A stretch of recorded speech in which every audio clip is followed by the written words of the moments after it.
सोचें, अगर सिर्फ 550 वाट के सोलर पैनल से आपका पूरा घर चल सके और आपको महंगे इन्वर्टर्स या के इलेक्ट्रिक या वापडा के हैवी बिल्स की टेंशन ही ना हो। आज की वीडियो में हम वैसा upgrade 12 volt DC solar system देखने वाले हैं जो लोड शेडिंग के दौरान काफ़ी गेम चेंजर साबित हो सकता है। अस्सलाम वालेकुम दोस्तों, आज हम बात करेंगे एक प्रैक्टिकल और अपग्रेड 12 वोल्ट डी सिस्टम की। अपग्रेड में इसलिए कह रहा हूँ कि मेरी पिछली वीडियो के अंदर आपने एक 12 वोल्ट का सस्ता सिस्टम देखा था जिसकी वीडियो मैं ऊपर लिंक में दे दूँगा। इस वीडियो में मैं आपको बताएंगे कि किस तरह आप 12 वोल्ट डीसी सिस्टम को बड़ी फैमिलियों के लिए भी यूज़ कर सकते हैं, जो मतलब एक से ज़्यादा फैमिली या फिर कुछ ज़्यादा फ्लोर्स वाले के लिए। इस सिस्टम में शामिल होगा 550 वोल्ट का solar panel, empty charge controller, battery का बैकअप यानी बड़ी बैटरीज के लिए, डीसी फैंस, या मैं डीसी फैंस इसलिए कह रहा हूँ कि आप इसमें ज़मीन पे खड़ा हुआ पेडिस्टल फ़ैन और सेलिंग फ़ैन भी यूज़ कर सकते हैं, मुख्तलिफ़ लाइटें यानी किचन्स और बाथरूम और दूसरे सेटअप के लिए। और इसके अलावा आपको कंप्लीट सेफ वायरिंग सेटअप भी बताएंगे। ये सिस्टम स्पेशली उन फैमिलीज़ के लिए है जो लोड शेडिंग से काफ़ी तंग आ चुके हैं, क्योंकि एक कमरे में चल रहा है दूसरे कमरे में नहीं चल रहा, तो पूरी फैमिलीज़ के लिए होता है। अब हम बताएंगे आपको 550 वाट के सोलर पैनल के बारे में। आजकल मार्केट में 550 वाट से लेके 700 वाट तक के मॉडर्न सोलर पैनल्स अवेलेबल हैं।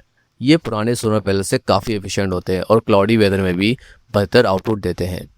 एक 550 वाट के पैनल से आप बहुत सारे डीसी फैंस, एलईडी लाइट्स और मोबाइल चार्जिंग भी कर सकते हैं और बेसिक होम लोड इसमें आराम से इजी चल सकता है।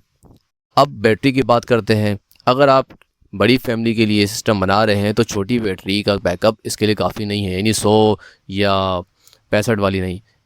इसके लिए लोग ट्यूबलर बैटरीज या लिथियम बैटरी यूज़ करते हैं जो 100 एम्पेयर से अबव हो। बैटरी जितनी स्ट्रांग होगी रात का बैकअप उतना ही स्टेबल रहेगा। अब सबसे इम्पोर्टेंट पार्ट ये है कि एमपीटी चार्ज कंट्रोलर।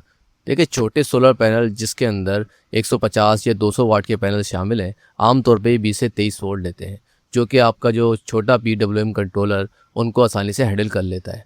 लेकिन जब आप 550 वाट के पैनल को इससे कनेक्ट करेंगे तो उसके वोल्टेज 40 से 60 के दरमियान ही ज़्यादा होते हैं। तो अगर आपके ये high voltage normal PWM controller में लगेंगे तो वो डैमेज भी हो सकता है और जल भी सकता है। इसलिए एमपीटी चार्ज कंट्रोलर लगाया जाता है जो हाई वोल्टेज को सेफली मैनेज करता है और बैटरी को एफिशिएंट चार्जिंग भी देता है। अब कनेक्शन समझते हैं। सोलर पैनल के अंदर पॉजिटिव और नेगेटिव वायर जो होते हैं उनको नीचे लेके आप एमपीटी कंट्रोलर के पीवी प्लस और माइनस में लगाएं। वायर जो आप ऊपर से नीचे लेकर आएंगे वो कम से कम 6 mm की हो, उससे कम लगाएंगे तो आपको प्रॉपर रिजल्ट नहीं मिलेगा। अब एमपीटी के अंदर अगर आप गौर से देखें तो मैंने पहले आपको बताया सोलर पैनल के पीवी प्लस और पीवीजी नेगेटिव होंगे। इसके अलावा उसके अंदर एक बैटरी का प्लस और बैटरी का माइनस भी होगा। एक इम्पोर्टेंट बात, आउटपुट आप कहाँ से लेना है। डीसी लोड के लिए आप या तो डायरेक्ट बैटरी के जो टर्मिनल्स होते हैं उससे ले सकते हैं या एमपीटी के लोड टर्मिनल से भी लगा सकते हैं, मगर अगर बैटरी पे लगाया जाए तो बेहतर होगा। आप इससे क्या क्या चला सकते हैं। इस सिस्टम में मेनली 12 वोल्ट डीसी का लोड चला सकते हैं, जैसे 12 volt DC fans, LED lights और दूसरी। लेकिन यहाँ आपको मैं एक और बोनस अपग्रेड बताता हूँ। अगर आप चाहते हैं तो 500 वाट की सिस्टम के साथ एक 500 वाट का छोटा इन्वर्टर भी लगा दें जो 220 वोल्ट को कन्वर्ट कर सके। इससे ये होगा कि आप आराम से इजीली मोबाइल को चार्ज भी कर सकते हैं, वाईफाई राउटर भी चला सकते हैं, लैपटॉप को भी चार्ज कर सकते हैं और एलईडी सिस्टम यानी एलईडी टीवी भी चला सकते हैं। यानी आपका सिस्टम सिर्फ डीसी तक लिमिटेड नहीं रहेगा, बल्कि थोड़ा अपग्रेड करके आप छोटा मोटा एसी बैकअप भी ले सकते हैं। सिंपल आपको कंपैरिजन समझाते हैं कि पुराने सिस्टम जो 12 वोल्ट डीसी का है और नया वाले में क्या फ़र्क है। पुराने दो सिस्टम के अंदर आप सिर्फ एक फ़ैन और 2 लाइटें चला सकते थे और बैकअप लिमिटेड था। लेकिन ये अपग्रेड 550 वाट वाला सिस्टम जो है इसके अंदर आप 2 से 3 फैन आराम से चला सकते हैं। ये ज़्यादा इसके अंदर लाइटें भी यूज़ हो सकती हैं, स्टेबल परफॉर्मेंस होती है, यानी फ़र्क साइज़ का नहीं है, कंप्लीट कंफर्ट लेवल का भी है। आजकल पाकिस्तान में लोग रैपिडली 12 वोल्ट डीसी सिस्टम की तरफ जा रहे हैं क्योंकि बिजली महंगी है, इन्वर्टर सिस्टम बहुत महंगे हो गए। एक इन्वर्टर ही कम से कम आपका 1 लाख या 50 हज़ार के दरमियान है। फ्यूल प्राइसेस भी हाई हो गए, इसलिए वो जनरेटर भी नहीं चला सकते। इसलिए सिंपल और एफिशिएंट सिस्टम ये डिमांड में मौजूद है। कुछ सेफ्टी टिप्स हैं, आप इनको याद रखें।